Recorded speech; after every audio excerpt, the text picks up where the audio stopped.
condições de estabelecer ou definir o que seria o equivalente do parâmetro de ordem. A partir do conhecimento do parâmetro de ordem, a gente consegue definir a sua respectiva susceptibilidade, que é a resposta do parâmetro de ordem frente à variação do parâmetro de controle, que seria o análogo do campo externo nas transições de fase da mecânica estatística. O terceiro ponto que precisa ser endereçado é essa questão de discutir quais são as excitações elementares. E, por fim, o último ponto é abordar quais seriam os possíveis defeitos topológicos que acabam impactando no transporte de partículas.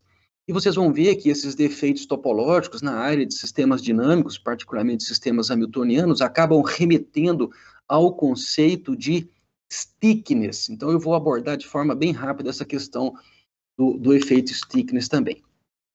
Então, para iniciar, vou começar com um caso mais genérico que se possa imaginar. Então, um sistema hamiltoniano, que é composto por 2 graus de liberdade, então vocês vão ver aqui que existem 2 pares canônicos de variáveis, I1, θ1, e 2 e θ2, são pares variáveis ação e ângulo, e esse hamiltoniano ele é composto de 2 partes. Uma parte que é a integrável, identificada aqui por um H0, que depende dessas variáveis I1 e I2, portanto, nessa condição em que o H0 identifica a parte integrável, nós temos 2 constantes do movimento, portanto, o número de constantes do movimento coincide com o número de graus de liberdade, o que dá a integrabilidade do sistema, mas, por outro lado, ele é perturbado por esse parâmetro de controle epsilon e uma parte de um hamiltoniano, que eu identifico aqui como sendo H1, que é a parte não integrável. Então, se o parâmetro de controle epsilon for igual a 0, nós temos um sistema que é integrável. Se ele for diferente de 0, nos deparamos com um sistema que é não integrável. E essa é a transição que eu quero abordar com vocês aqui hoje nesse seminário. Então, a primeira coisa que eu quero eu quero transformar esse sistema hamiltoniano, ao invés de resolver as equações de Hamilton, eu vou fazer a utilização de um mapa, eu vou construir uma seção de Poincaré, e a partir dessa seção de Poincaré eu vou identificar um operador que descrito por um mapeamento discreto. Então, a primeira coisa que nós podemos perceber é que esse hamiltoniano é independente do tempo. Então, se ele é independente do tempo, logo ele é uma constante, e eu vou chamar isso de uma energia. Então, eu vou tentar isolar, eu vou remover uma dessas 4 variáveis que estão aqui dentro, por exemplo, I2, a partir do fato de que esse hamiltoniano é uma constante. Então, com isso, eu consigo reescrever esse hamiltoniano em termos de 3 variáveis, I1, θ1 e θ2, levando-se em consideração o fato de que a energia é uma constante. Então, se vocês notarem, o fato da energia ser constante reduz para nós o fluxo de soluções que era quadridimensional a um fluxo que agora é tridimensional. E esse fluxo tridimensional, ele pode ser interceptado por um plano, e esse plano recebe o nome de seção de Poincaré, ou superfície de seção, e os pontos onde aquele fluxo intercepta o plano são descritos por um operador que é chamado de mapeamento discreto. Então, esse mapeamento discreto, ele pega variáveis ação I no instante n e θ no instante n, fazendo alusão a esse parzinho I1 e θ1, portanto, um par canônico, só que o n identifica a enésima vez que esse fluxo atravessa a superfície. Então, esse operador relaciona variáveis no instante n com variáveis no instante n mais 1. Né? Então, um operador mapeamento discreto. E vocês conseguem perceber aqui que esse mapeamento ele tem 3 funções que até então são desconhecidas. Uma função h, uma função k maiúsculo e uma função p. Essas funções, elas podem ser escolhidas da forma que melhor descreve o sistema que nós temos interesse. Entretanto, essas funções h, k e p não podem ser quaisquer, uma vez que esse hamiltoniano, esse mapeamento, ele é construído de um hamiltoniano, ele deve preservar a área no espaço de fases.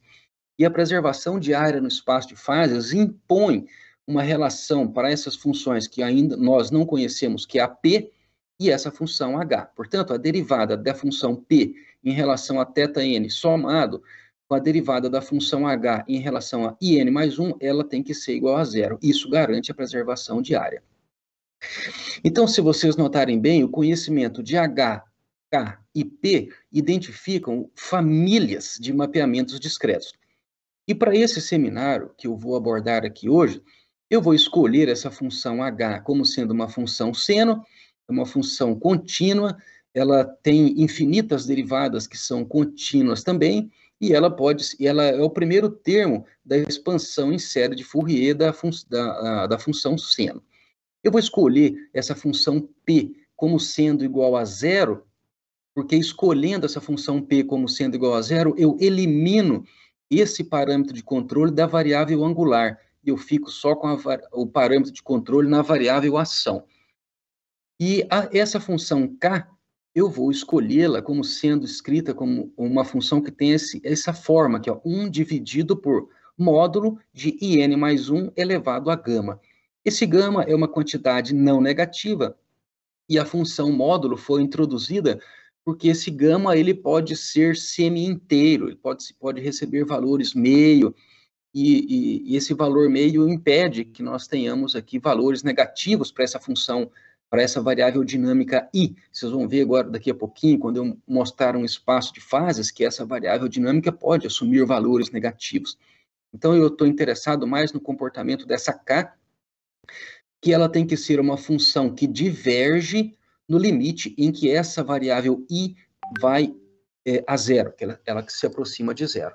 Então, implementando aquelas funções no operador mapeamento discreto, nós temos um mapa bidimensional que tem uma forma extremamente simples, portanto, aqui IN mais 1 é igual a IN mais epsilon seno de θn, a função seno traz a não linearidade para a dinâmica, e a variável θn mais 1, ela passa a ser escrita como sendo θn mais 1 dividido por IN mais 1 elevado a gama.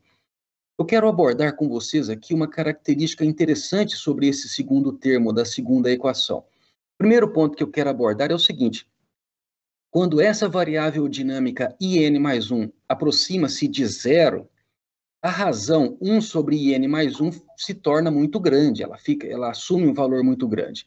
E como ela é somada com θn e o resultado dessa soma é modulado entre 0 e 2π, isso faz com que a variável θn mais 1 fique descorrelacionada com a variável θn. E uma vez que essa função θn mais 1 ela acaba sendo argumento dessa função seno, essa descorrelação entre as duas variáveis faz com que essa função seno comporte-se quase que como se fosse uma função aleatória ou pseudo-aleatória. Então vejam bem que o fato de que a ação ser muito pequena implica que essa função seno se torna pseudo-aleatória, e nós temos, então, um comportamento de IN mais 1 relacionado com IN mais uma perturbação que é quase aleatória. Então, essa primeira equação acaba por modelar um problema de caminhada aleatória. Se esse problema, então, ele é análogo a um problema de caminhada aleatória, nós observamos uma difusão nessa variável ação. E observem bem que a difusão que é apresentada na variável ação, ela acaba tendo um efeito contrário no comportamento dessa função 1 sobre IN mais 1, porque à medida que o IN mais 1 cresce a partir da difusão, esse termo se torna cada vez menor, trazendo correlação entre as variáveis θn mais 1 e θn, e isso traz regularidade para o espaço de fases. Então, eu mostro aqui para vocês agora um gráfico com espaço de fases em que fica muito claro essa questão que eu acabei de abordar com vocês. Traz o eixo da vertical identifica a variável ação, o eixo das horizontais identifica a variável θ. Esse gráfico, ele corresponde a um espaço de fases, e o espaço de fases ele tem uma forma bem interessante de ser construído. Cada estado de um sistema dinâmico é composto por o par canônico variáveis ação e ângulo. A evolução, a sequência cronológica desse par canônico I, θ, fornece o que a gente chama de órbita, portanto, a sequência cronológica fornece uma órbita.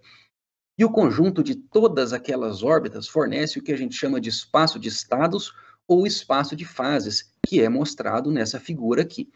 Então, quando a ação fica próxima de zero, vocês podem perceber que tem uma nuvem preta de pontos aqui, e essa nuvem de pontos corresponde a um comportamento caótico, no seguinte sentido, que se você der duas condições iniciais bastante próximas uma da outra, aquela condição inicial, elas evoluem e elas começam a se afastar uma da outra, no sentido de que se você souber onde que uma está, você não consegue dizer absolutamente nada sobre a outra. Esse afastamento, sendo exponencial, é o que caracteriza caos. E esse comportamento caótico é medido nesta região, nessa nuvem densa de pontos que aqui aparece. Entretanto, à medida que essa variável ação se afasta da origem, vocês podem perceber que aparece aqui umas regiões brancas. Aqui elas estão localizadas no zero, esse 2π aqui é fechado, a topologia desse espaço de fase é cilíndrica, então esses pontinhos abertos que estão aqui, eles acabam fechando desse lado, né? E nós temos o que é chamado de ilha de periodicidade, muitas vezes também associadas a KAM Island, uma ilha Kan. Kan em homenagem ao Kolmogorov, Arnold e Moser. E esses pontinhos que ficam aqui bem no meio dessas ilhas, geralmente são pontos fixos elípticos. Portanto, vocês podem perceber que à medida que essa ação se afasta da origem, essa regularidade começa a aparecer. E essa região de caos, ela não pode se difundir ilimitadamente. Ela acaba sendo limitada, confinada a existir, a viver dentro dessa região que eu identifico aqui como FISC, um lado positivo e um lado negativo. FISC é o acrônimo para First Invariant Spanning Curve, portanto, a primeira curva invariante do lado positivo e do lado negativo. Ela é chamada de curva invariante porque ela é invariante por iteradas, fornece uma condição inicial em cima dela, a evolução dinâmica sempre joga a órbita para uma outra condição que está em cima dela e ela nunca sai. E ela é spanning porque ela span o espaço de fases, então ela separa esse espaço de fases. O parâmetro de controle que eu utilizei aqui foi um parâmetro 10 a menos 3. Portanto, é esse parâmetro que está identificado aqui, a amplitude dessa não linearidade. E que vocês vão ver daqui a pouquinho, que ela acaba sendo também a excitação elementar. Então, a excitação elementar desse sistema, já estou adiantando aqui a resposta para uma daquelas perguntas, acaba sendo essa amplitude da perturbação, que é o epsilon. Então, vocês podem ver que aqui nós temos um espaço de fases misto com caos conservativo, o determinante da matriz jacobiana é igual a 1, quem está no caos fica sempre no caos, quem está nas ilhas fica sempre nas ilhas, caos não pode adentrar a essa região da ilha, e quem está na ilha também não pode escapar para essa dinâmica caótica aqui. Mas a existência dessas curvas invariantes também é interessante, porque essa região de caos não pode cruzar essa curva invariante ao preço de violar o teorema de Liouville. Então, essas curvas invariantes acabam limitando essa amplitude do caos. Então, eu quero mostrar agora para vocês, para tentar responder a primeira pergunta, que era qual é a simetria que é quebrada nesse sistema, para tentar justificar, argumentar sobre a transição de fase. Então, eu coloco aqui um espaço de fases agora com um parâmetro de controle epsilon. Parâmetro de controle epsilon implica que o sistema acaba sendo integrável, porque além da energia que era constante, essa variável ação passa a ser agora a outra constante do movimento. Então, se o epsilon for igual a zero, vocês podem perceber aqui no espaço de fases que nós temos um conjunto de curvas que são contínuas, e essas curvas contínuas foram escolhidas a partir das condições iniciais. Se uma variável ação é escolhida como sendo múltiplo inteiro de π, ou se for um número comensurável com π, então a gente vai ver uma sequência discreta de pontos. E, por sorte, essas condições iniciais não foram escolhidas de tal maneira que nós só temos linhas paralelas umas às outras. Isso estabelece, então, um espaço de fases que é chamado de foliado, e ele é extremamente simétrico e regular. Então, quando a gente compara aqui esses dois diagramas que identificam o espaço de fases, nós podemos já imediatamente ver que existe uma simetria que é quebrada. Essa simetria dada por essas curvas que são paralelas, ela passa a ser, então, substituída, ela é substituída pela existência dessa região do caos. E agora, uma condição inicial nessa região do caos pode se difundir, ao passo que essa difusão não era observada nessa região em que epsilon é igual a zero. Então, está aqui a primeira identificação da simetria que é quebrada. Então, essa região do caos, ela pode vaguear aqui, ó, entre essas curvas invariantes. Eu coloco aqui a expressão analítica delas, né, a primeira ordem, que identifica aqui a posição delas. Dá para fazer um cálculo utilizando uma conexão com o mapa padrão. Esse mapa padrão tem uma transição muito interessante, que é a transição de caos local para caos global. E a gente utiliza essa transição para caracterizar, para identificar a posição dessas curvas invariantes aqui. Então, eu vou simplesmente apresentar esse resultado, porque não é o objetivo aqui da minha fala, mostrar essas contas aqui, mas nós temos todas elas e é um procedimento muito bonito. Então, está aqui a primeira resposta que tem que ser dada, a simetria que é quebrada. Então, aqui nós já temos um fenômeno difusivo, e é esse o fenômeno que nós vamos tentar abordar, estudar um pouco essa difusão. O próximo passo que eu queria discutir com vocês seria o que é chamado de parâmetro de ordem.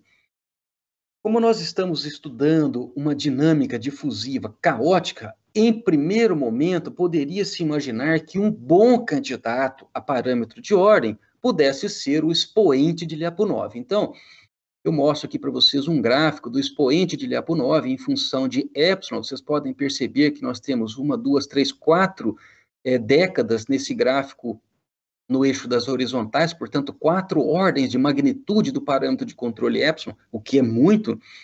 E vocês podem perceber que essa variável lambda, que é esse observável que identifica o caos, a perda de previsibilidade, ela varia muito pouco comparado com a ordem de magnitude de variação do parâmetro de controle epsilon. Inclusive, aquele gráfico que eu mostrei para vocês, um parâmetro de controle 10 a menos 3, o valor aqui do expoente Lyapunov é da ordem de 1,65.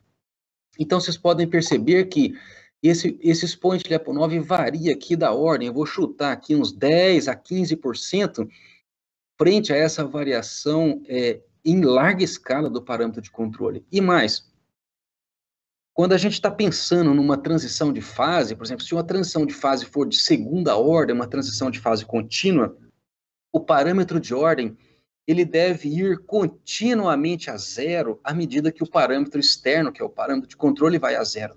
E vocês podem perceber, eu começo aqui com 10 a menos 2, vou reduzindo gradativamente 10 a menos 3, menos 4, menos 5 e menos 6, e o expoente de Lyapunov fica ali todo bonitão, estável, ali da ordem de 1,7, não há tendências de que ele esteja indo para zero.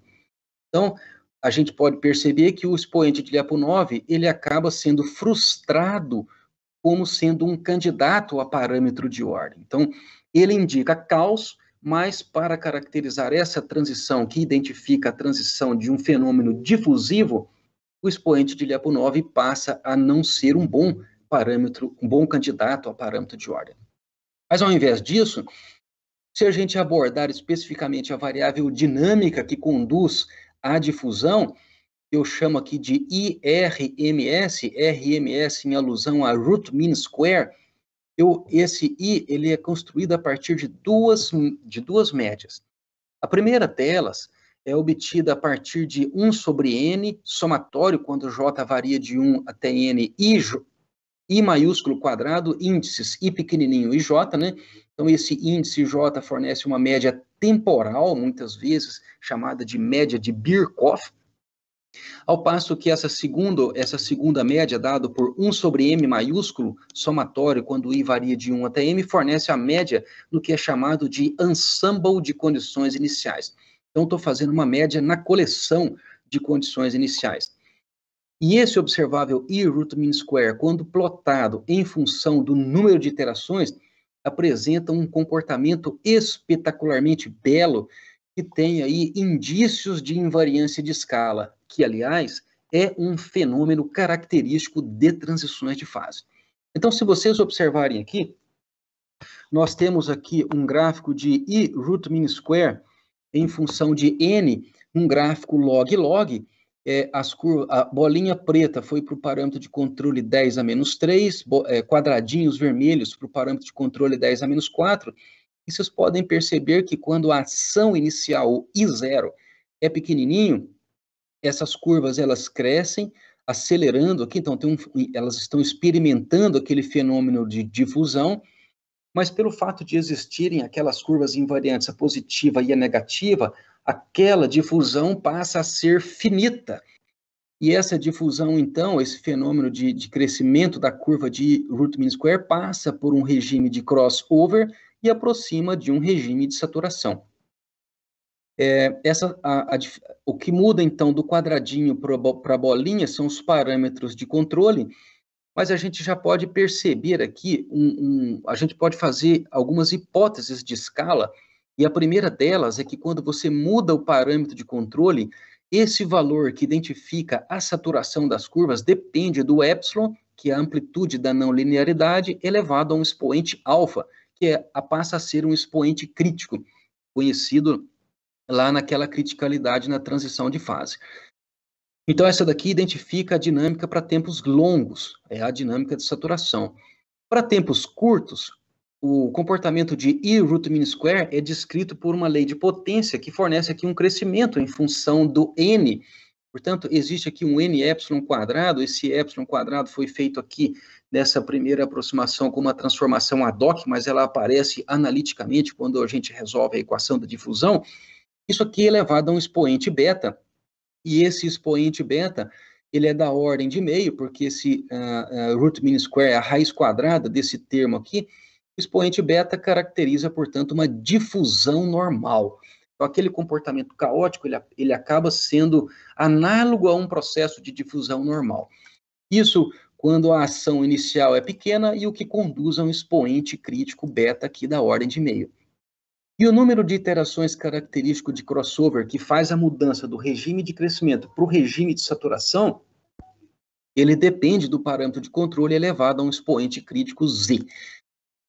Então, esse expoente, eu também não vou argumentar aqui com vocês, poderia ser assunto de um outro seminário, mas essas três hipóteses de escala podem ser descritas a partir de uma função homogênea generalizada, análoga àquela que a gente observa em transições de fase, e ela acaba levando a uma lei de escala.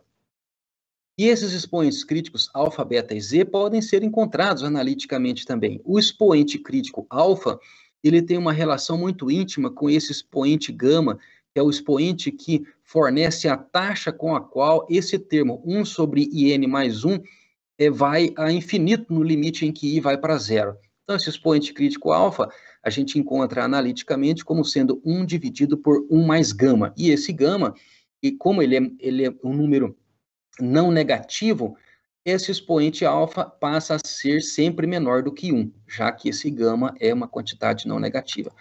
O expoente crítico Z, obtido a partir de uma lei de escala, que eu não vou mostrar aqui para vocês, mas ele é escrito como sendo menos 2 gama dividido por gama mais 1. E com isso, então, nós temos um candidato agora ao que é chamado de parâmetro de ordem, porque esse I de saturação, que depende de epsilon elevado a alfa, ele atende às condições que são impostas na caracterização de uma transição de fase de segunda ordem, porque ele vai continuamente a zero à medida que o parâmetro de controle vai a zero, que é o epsilon. E no próximo slide, eu vou mostrar para vocês que existe a susceptibilidade desse parâmetro de ordem, ela diverge no limite em que o parâmetro de controle vai a zero, que é a segunda assinatura de uma transição de fase contínua. Então, eu quero argumentar que aqueles resultados que foram encontrados numericamente, eles podem ser reforçados a partir da solução da equação da difusão. A equação da difusão ela é construída a partir da equação da continuidade acoplada à lei de Fick, e a solução dela fornece a probabilidade de se observar uma partícula com uma ação I no instante n.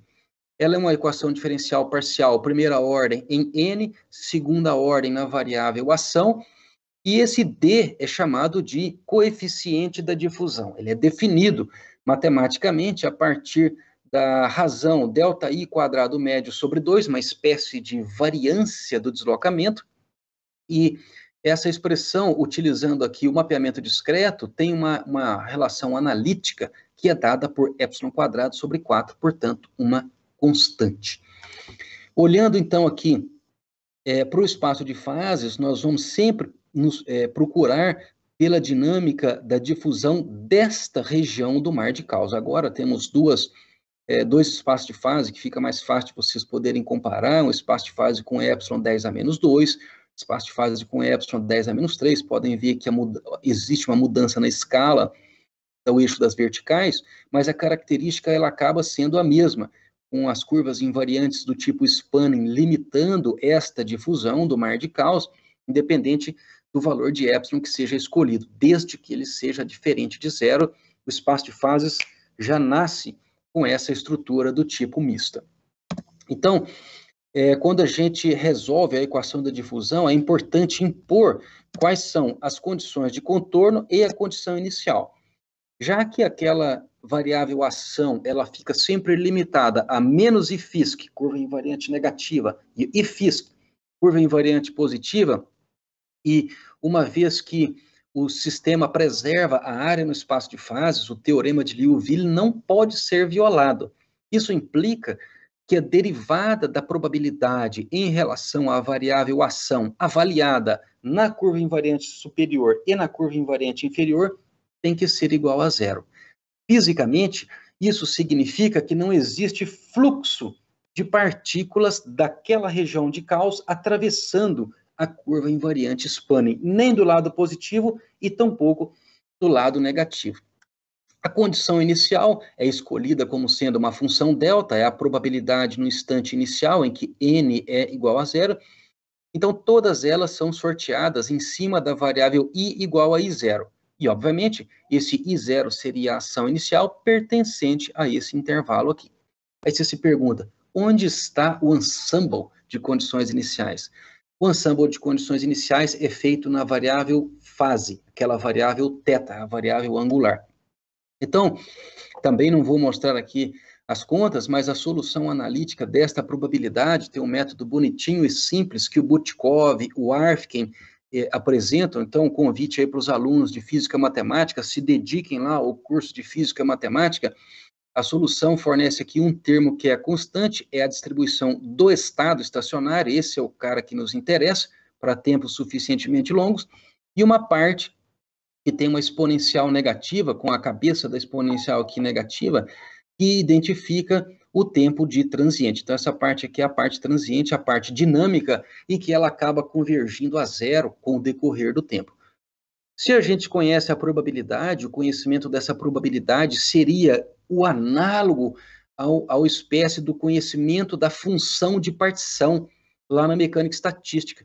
Então, se você conhece a função de partição lá, você consegue determinar todos os seus observáveis. E se você conhece a probabilidade, então o próximo passo seria a determinação analítica daquela função e root mean square, para comparação com os resultados numéricos.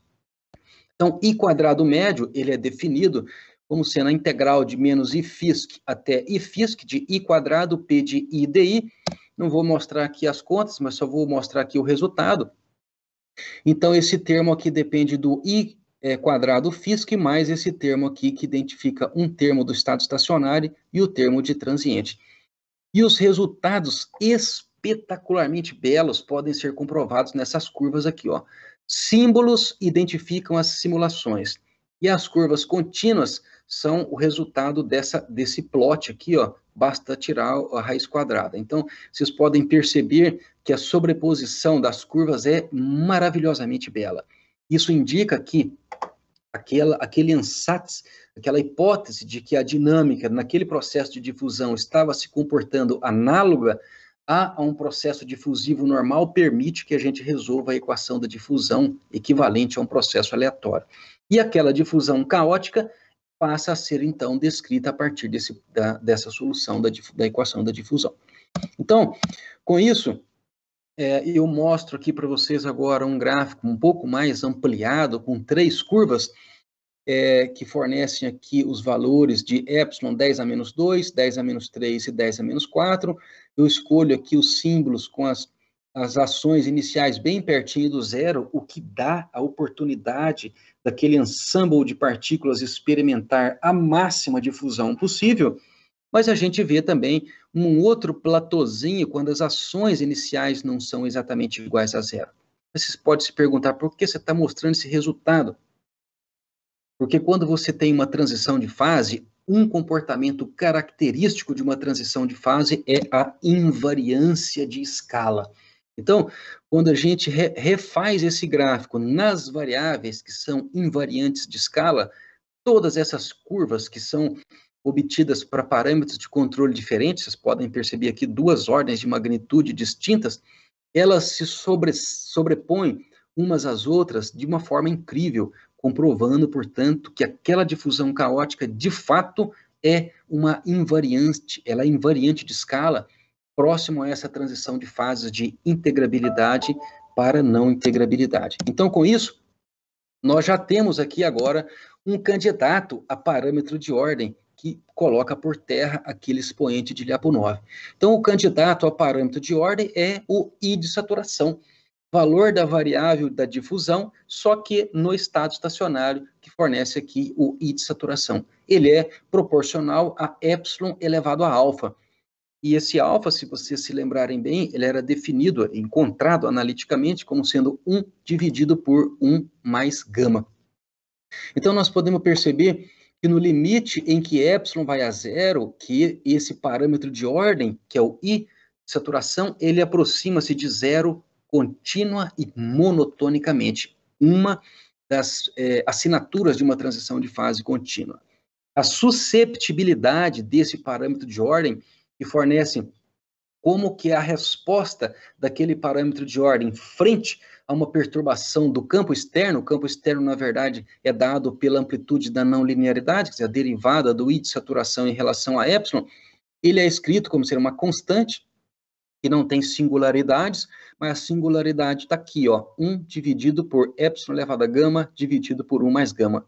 E esse parâmetro Q, ele vai a infinito, ele diverge no limite em que epsilon vai a zero. Portanto, é uma assinatura claríssima de uma transição de fase de segunda ordem, portanto, uma transição de fase contínua. Então, até aqui conseguimos responder 2 perguntas: quebra de simetria e candidato a parâmetro de ordem. Eu quero abordar com vocês aqui agora qual seria uma possibilidade da excitação elementar. A excitação elementar é o que faz com que a variável dinâmica ação mude do instante n para um instante n mais 1. E essa mudança, ela só faz sentido quando o parâmetro de controle epsilon é diferente de zero.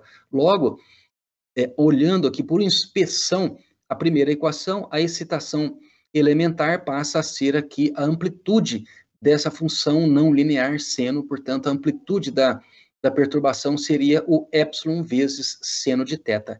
Epsilon seno de θ, então, identifica o que é chamado de excitação elementar. Essa difusão caótica só ocorre porque o parâmetro de controle epsilon é diferente de zero, o que dá a oportunidade de, sorteando uma partícula, uma condição inicial aqui, aquela condição inicial evolua no tempo, mudando os valores da ação. Portanto, epsilon acaba sendo a excitação elementar. Terceira resposta, terceira pergunta respondida. E por fim, eu já estou aqui caminhando bem para o término do seminário. Estou acompanhando aqui o horário. O Thiago tinha me apresentado aí em 40, 50 minutos, então já estou chegando lá, Thiago. Discutir os defeitos topológicos que acabam impactando no transporte das partículas. Então, eu quero mostrar novamente esse espaço de fases, e os especialistas em sistemas dinâmicos já devem ter percebido aí que existem ilhas de estabilidade dentro dessa região do mar de caos. E quando a evolução dinâmica de uma condição inicial que esteja no caos passa suficientemente perto dessa região de periodicidade, a variável dinâmica acaba ficando aprisionada naquela região de periodicidade. E este aprisionamento, ele acaba afetando um pouco a dinâmica, que é a natureza desse efeito stickiness. Então, a tradução dessa palavra stickiness do inglês para português, ela significa grudento, pegajoso. Então, aqui a partícula passa perto dessa região de periodicidade e acaba ficando temporariamente aprisionada ali. E esse temporariamente pode ser pouco ou muito. Mas existe uma distribuição desses aprisionamentos que aqui podem acontecer. Então, eu vou mostrar para vocês aqui agora um outro espaço de fase em que a gente constrói aqui a probabilidade de sobrevivência da dinâmica caótica nesse espaço de fases aqui. O que significa essa probabilidade de sobrevivência? Vocês podem perceber que existem três cores aqui, a vermelha, a azul e a verde.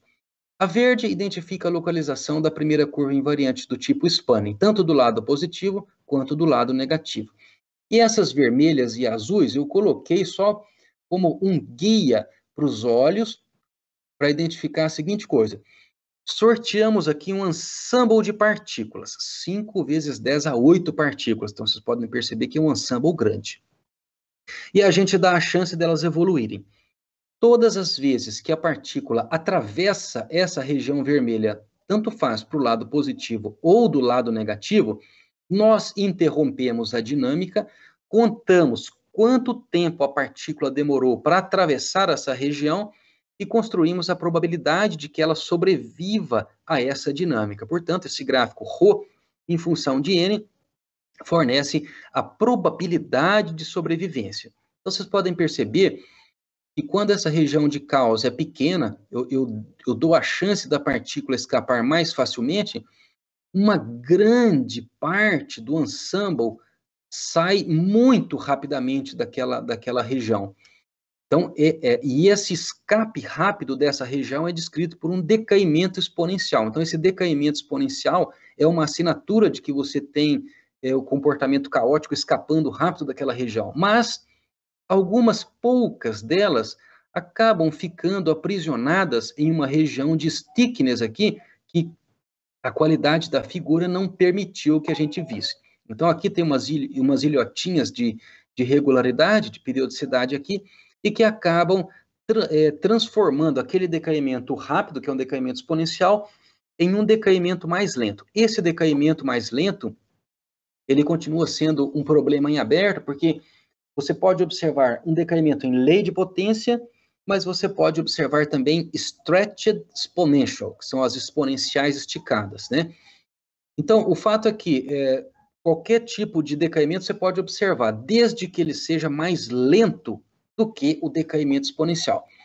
Se a gente muda aqui agora para essa cor azul, dando à partícula a oportunidade dela ficar mais tempo aprisionada, vocês percebem que o decaimento exponencial recebeu um shift à direita, quando comparado com a curva vermelha, e agora aquele decaimento mais lento, pela característica da figura, dá para perceber que é um decaimento em lei de potência, mas ele acontece para um conjunto mas muito pequeno de partículas. Vejam bem, se nós estamos sorteando 5 vezes 10 a 8 partículas, aqui nesse gráfico vermelho, talvez aqui umas 50 partículas ficaram aprisionadas. Então, 50 partículas em um total de 5 vezes 10 a 8 acaba sendo um número irrelevante para afetar a distribuição de probabilidades. E aqui também, você percebe que houve um aprisionamento maior de partículas, mas esse aprisionamento maior aqui acaba sendo, por exemplo, umas 2.000 partículas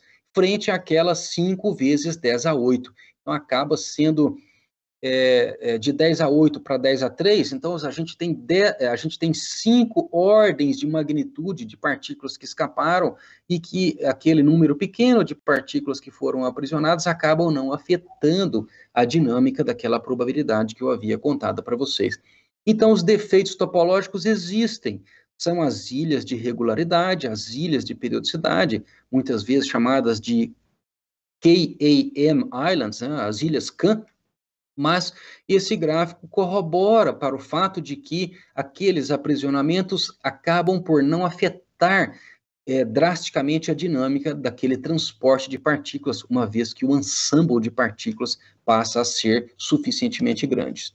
Então, já estou convergindo aqui para o término da minha apresentação, dentro do prazo que o Thiago tinha me dado de tempo, dizendo que nós estudamos uma transição de integrabilidade para não integrabilidade, e os nossos observáveis permitem concluir que essa transição, de fato, é uma transição de fase contínua, e a indicação mais clara disso é que o parâmetro de ordem vai continuamente a zero à medida que a susceptibilidade daquele parâmetro de ordem diverge na transição.